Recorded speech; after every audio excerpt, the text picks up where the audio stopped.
Hi hello నమస్తే welcome to 24/7 news TV. నేను మీ శాన్వి. ఈరోజు మనతో పాటు క్రిటిక్ అండ్ అలాగే ఫిల్మ్ డైరెక్టర్ శ్రీచక్ర గారు ఉన్నారు. మరి ఆయనతో మాట్లాడదాం. హాయ్ సార్, నమస్తే. హాయ్ అండి. ఎలా ఉన్నారు sir? Fine thank you very much. Sir, ఇప్పుడు చూసుకుంటే కొన్ని రోజులుగా కొన్ని మంత్స్ కానీ మనం చెప్పుకోవచ్చు, లైక్ తెలుగు ఇండస్ట్రీ మెయిన్గా మన ఫిల్మ్ ఇండస్ట్రీ ఏదైతే ఉందో దాన్ని మనం టార్గెట్ చేశారా అన్నట్టు ఒక వ్యూహం అయితే కనిపిస్తుంది. లైక్ ఎట్లా అంటే ఒకప్పుడు మన మోహన్ బాబు గారు కానివ్వండి, లేదు అంటే అల్లు అర్జున్ గారు కానివ్వండి, ఆ తర్వాత ఐటీ రైట్స్ అని మన దిల్ రాజు గారు. అంటే ఎందుకు ఇలా మన ఫిల్మ్ ఇండస్ట్రీ టార్గెట్ అయింది?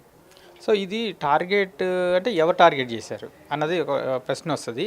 ఇదన్నీ కూడా యాదృచ్ఛికంగా 1 by 1 జరుగుతూ ఉంటాయి. ఓకే అండి, మీరు ఒకసారి ఎగ్జాంపుల్ తీసుకుంటే మీరు ఫ్లైట్స్ కూలిపోవటం అనేది చూస్తే వరుసగా మనకి ఫ్లైట్స్ కూలిపోతున్నట్టుగా న్యూస్ వస్తూ ఉంటుంది. అలాగే ట్రైన్స్ పట్టాలు తప్పినట్టుగా అంటే వరుసగా ఆ న్యూస్ కనిపిస్తూ ఉంటుంది. అలాగే ఒక ఫేజ్ నడుస్తుంటుంది. మన టాలీవుడ్లో ఎంతోమంది యాక్టివ్గా ఉంటారు, వాళ్ళ పర్సనల్ లైఫ్ ఉంటుంది, ఒకదాని తర్వాత ఒకటి హైలైట్ అవుతుంది. అయితే ఇది ఏంటంటే ఒకప్పుడు ఒక ఫిల్మ్ ఛాంబర్స్లోనే డిస్కషన్ వరకు ఉండి ఫోన్ కాల్స్ మీదే అవుతుండేది. ఇప్పుడు ఏంటంటే మీడియా చాలా యాక్టివ్ ఉండటం కారణంగా అటెన్షన్ విపరీతంగా డ్రా చేయాలన్న టైప్లో. సో ఇక్కడ ఇంకొకటి కూడా ఉంది. ఇప్పుడు మోహన్ బాబు గారి విషయంలోకి వస్తే అది మీడియా దగ్గరికి వాళ్ళే వచ్చారు. సో మీడియా వాళ్ళదే రావటం కారణంగా మీడియా ఖచ్చితంగా కవర్ చేస్తుంది. ఎప్పుడైతే మీడియా కవర్ చేసిందో పబ్లిక్ తెలిసిందని చెప్పేసి ఒక పార్టీ చెప్పినప్పుడు కౌంటర్ పార్టీ దానికి సమాధానం చెప్పాల్సి వస్తుంది. అలా ఏమవుతుందంటే ఇద్దరు మాట్లాడేటప్పటికీ అది సెన్సేషనల్ క్రియేట్ అవుతుంటుంది, పర్సనల్ లైఫ్ కూడా పబ్లిక్ అయిపోతుంటుంది. దీనికి ఎవరు టార్గెట్ చేసినట్టు, ఎవరిది వాళ్ళే బయట పెట్టుకుని పబ్లిక్కి తీసుకొచ్చినట్టు అవుతుంది. ఇంకోటి ఏంటంటే రైట్, సో నేనైతే ఒక పని కట్టుకొని ఒకళ్ళు ఇట్లా స్క్రీన్ ప్లే రాసి ఒకళ్ళ తర్వాత ఒకళ్ళు ఇట్లా చేయాలి అని చేస్తున్నారని అయితే నేను అనుకోవటం లేదు. బట్ ప్రతిదీ మీకు పైలప్ అయి ఉంటుంది, ఫ్యూ ఇయర్స్ నుంచి కానీ ఫ్యూ మంత్స్ నుంచి కానీ. అలాగా అది ఒక్కొక్కసారి ఒకదాని తర్వాత ఒకటి కవరేజ్ రావడం కారణంగా మనకి ఫిల్మ్ ఇండస్ట్రీ టాలీవుడ్ ఏంటి ఇట్లా ఎక్స్పోజ్ అవుతుంది అనిపిస్తుంటుంది. ఇప్పుడు ఐటీ రైట్స్ అంటే వాళ్ళు ఫ్యూ మంత్స్ నుంచి ప్లాన్ చేసుకుని ఉంటారు. అన్ని టీమ్స్ని అంతమంది దగ్గరికి పంపించాలి అంటే అది వన్ డేలో నాట్ పాసిబుల్. అది ప్లానింగ్ తోటే జరుగుతుంది. బట్ ఒక ఇన్సిడెంట్ తర్వాత ఇంకో ఇన్సిడెంట్ జరుగుతుంటుంది. సో ఇప్పుడు అక్కడ ముంబైలో సైఫ్ అలీ ఖాన్ ఇన్సిడెంట్ జరిగింది. దాని తర్వాత ఇమీడియట్గా ఆర్జీవీ ఇంప్రిజన్మెంట్ జరిగింది. ముంబైలో ఏం జరుగుతుంది, సెలబ్రిటీస్కి ఇట్లా అవుతుంది అని ఎవరు చేస్తున్నారు ఇట్లా అంటే దాన్ని సపరేట్. సో ఇది నా సమాధానం. సార్, ఇప్పుడు ఈ ఇష్యూస్ వల్ల ఏమన్నా మన తెలంగాణలో ఉండే ఫిల్మ్ ఇండస్ట్రీ ఏమన్నా ఏపీకి షిఫ్ట్ అయ్యే ఛాన్సెస్ ఉందంటారా? అసలు షిఫ్ట్ అన్న వర్డ్ కరెక్ట్ కాదు. ఇక్కడ ఉండండి మీరు తెలంగాణలో, ఓకే, అక్కడికి ఎక్స్టెండ్ చేయండి, ఎక్స్పాన్షన్ చేయండి అంటే బాగుంటుంది. షిఫ్ట్ చేయండి అంటే ఎవరు షిఫ్ట్ అవుతారు? ఇక్కడ విపరీతంగా ఎస్టాబ్లిష్ అయిపోయి ఉంది, మొత్తం టెక్నీషియన్స్ అందరు ఇక్కడ ఉన్నారు. ఓకే, ఎలా షిఫ్ట్ అవుతారు? మీరు ఇది హాస్పిటల్స్ తీసుకోండి, ఇన్ఫ్రాస్ట్రక్చరు, ప్రైమ్ డాక్టర్స్ అందరూ హైదరాబాద్లో ఉన్నారు. మీరు షిఫ్ట్ అవ్వండి అంటే ఎవరు షిఫ్ట్ అవుతారు? మీరు అక్కడ కూడా వాళ్ళని డెవలప్ చేసుకోవాలి, అక్కడ కూడా ఇన్వైట్ చేయాలి, అక్కడ కూడా ఫెసిలిటీస్ ప్రొవైడ్ చేయాలి. ఆటోమేటిక్గా మన సొంత ఊరు లేకపోతే మన ఏరియా అని చెప్పేసి అక్కడ స్టార్ట్ అవుతుంది. సో టాలీవుడ్ని హైదరాబాద్ నుంచి ఆంధ్రప్రదేశ్కి షిఫ్ట్ అన్న ఇష్యూస్ వల్ల ఏమన్నా కొంచెం నెగిటివ్గా అటు వెళ్ళే ఛాన్సెస్ ఉందా అని?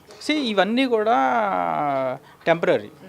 అంటే ఇప్పుడు సపోజ్ మీరు అన్నారు ఎవరు టార్గెట్ చేస్తున్నారని. ఇప్పుడు ఆ టార్గెట్ అనే పర్సన్ ఎవరైతే ఉన్నారో ఒకవేళ అనుకుంటే అబ్స్ట్రాక్ట్గా అతను కూడా టెంపరీ కదా. అతను వెళ్ళిపోయిన తర్వాత ఇంకొకళ్ళు వస్తారు, అతను సపోర్ట్ చేయొచ్చు. సో ప్రాబ్లం అనేది సాల్వ్ అయిపోతుంది.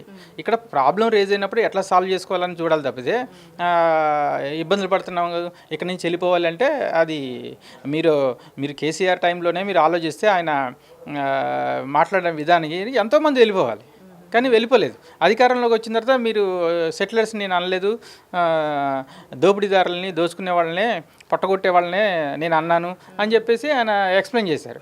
సో ఇవి అన్నీ కూడా మనం మాట్లాడే విధానం బట్టి మనం బ్రేక్ చేయొచ్చు లేకపోతే హీల్ చేయొచ్చు.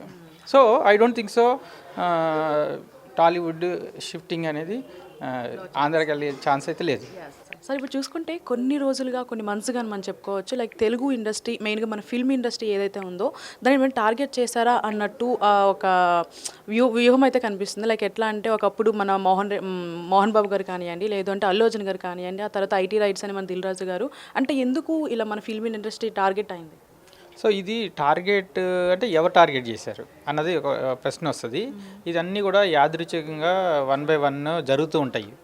ఓకే అండి, మీరు ఒకసారి ఎగ్జాంపుల్ తీసుకుంటే మీరు ఫ్లైట్స్ కూలిపోవటం అనేది చూస్తే వరుసగా మనకి ఫ్లైట్స్ కూలిపోతున్నట్టుగా న్యూస్ వస్తూ ఉంటుంది. అలాగే ట్రైన్స్ పట్టాలు తప్పినట్టుగా అంటే వరుసగా ఆ న్యూస్ కనిపిస్తూ ఉంటుంది. అలాగే ఒక ఫేజ్ నడుస్తుంటుంది. మన టాలీవుడ్లో ఎంతోమంది యాక్టివ్గా ఉంటారు, వాళ్ళ పర్సనల్ లైఫ్ ఉంటుంది, ఒకదాని తర్వాత ఒకటి హైలైట్ అవుతుంది. అయితే ఇది ఏంటంటే ఒకప్పుడు ఒక ఫిల్మ్ ఛాంబర్స్లోనే డిస్కషన్ వరకు ఉండి ఫోన్ కాల్స్ మీదే అవుతుండేది. ఇప్పుడు ఏంటంటే మీడియా చాలా యాక్టివ్ ఉండటం కారణంగా అటెన్షన్ విపరీతంగా డ్రా చేయాలన్న టైప్లో. సో ఇక్కడ ఇంకొకటి కూడా ఉంది. ఇప్పుడు మోహన్ బాబు గారి విషయంలోకి వస్తే అది మీడియా దగ్గరికి వాళ్ళే వచ్చారు. సో మీడియా వాళ్ళదే రావటం కారణంగా మీడియా ఖచ్చితంగా కవర్ చేస్తుంది. ఎప్పుడైతే మీడియా కవర్ చేసిందో పబ్లిక్ తెలిసిందని చెప్పేసి ఒక పార్టీ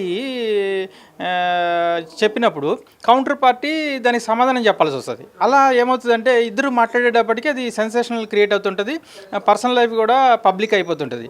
దీనికి ఎవరు టార్గెట్ చేసినట్టు, ఎవరిది వాళ్ళే బయట పెట్టుకుని పబ్లిక్కి తీసుకొచ్చినట్టు అవుతుంది. ఇంకోటి ఏంటంటే రైట్, సో నేనైతే ఒక పని కట్టుకొని ఒకళ్ళు ఇట్లా స్క్రీన్ ప్లే రాసి ఒకళ్ళ తర్వాత ఒకళ్ళు ఇట్లా చేయాలి అని చేస్తున్నారని అయితే నేను అనుకోవటం లేదు.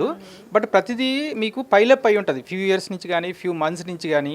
అలాగా అది ఒక్కొక్కసారి ఒకదాని తర్వాత ఒకటి కవరేజ్ రావడం కారణంగా మనకి ఫిల్మ్ ఇండస్ట్రీ టాలీవుడ్ ఏంటి ఇట్లా ఎక్స్పోజ్ అవుతుంది అనిపిస్తుంటుంది. ఇప్పుడు ఐటీ రైట్స్ అంటే వాళ్ళు ఫ్యూ మంత్స్ నుంచి ప్లాన్ చేసుకుని ఉంటారు, అన్ని టీమ్స్ని అంతమంది దగ్గరికి పంపించాలి అంటే అది 1 డేలో నాట్ పాసిబుల్.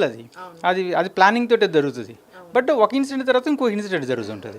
సో ఇప్పుడు అక్కడ ముంబైలో సైఫ్ అలీ ఖాన్ ఇన్సిడెంట్ జరిగింది, దాని తర్వాత ఇమీడియట్గా ఆర్జీవీ ఇంప్రిజన్మెంట్ జరిగింది. ముంబైలో ఏం జరుగుతుంది, సెలబ్రిటీస్కి ఇట్లా అవుతుంది అని ఎవరు చేస్తున్నారు ఇట్లా అంటే దాన్ని సపరేట్. సో ఇది నా సమాధానం. సార్ ఇప్పుడు ఈ ఇష్యూస్ వల్ల ఏమన్నా మన తెలంగాణలో ఉండే ఫిల్మ్ ఇండస్ట్రీ ఏమన్నా ఏపీకి షిఫ్ట్ అయ్యే ఛాన్సెస్ ఉందంటారా? అసలు షిఫ్ట్ అన్న వర్డ్ కరెక్ట్ కాదు. ఇక్కడ ఉండండి మీరు తెలంగాణలో, ఓకే, అక్కడికి ఎక్స్టెండ్ చేయండి, ఎక్స్పాన్షన్ చేయండి అంటే బాగుంటుంది. షిఫ్ట్ చేయండి అంటే ఎవరు షిఫ్ట్ అవుతారు?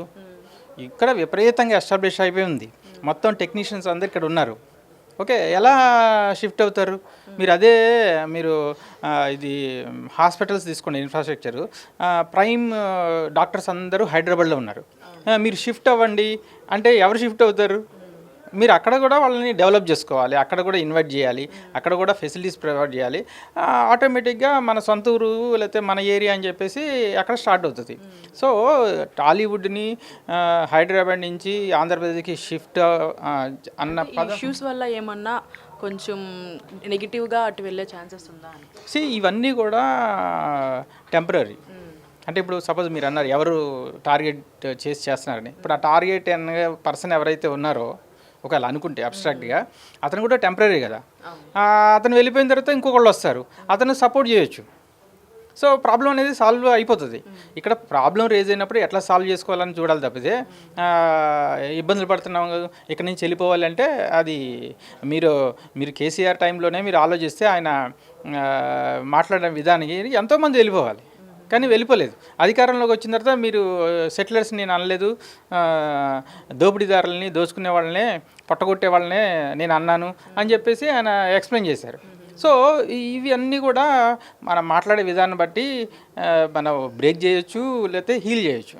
So I don't think so Tollywood shifting అనేది ఆంధ్రాకి వెళ్ళే ఛాన్స్ అయితే లేదు.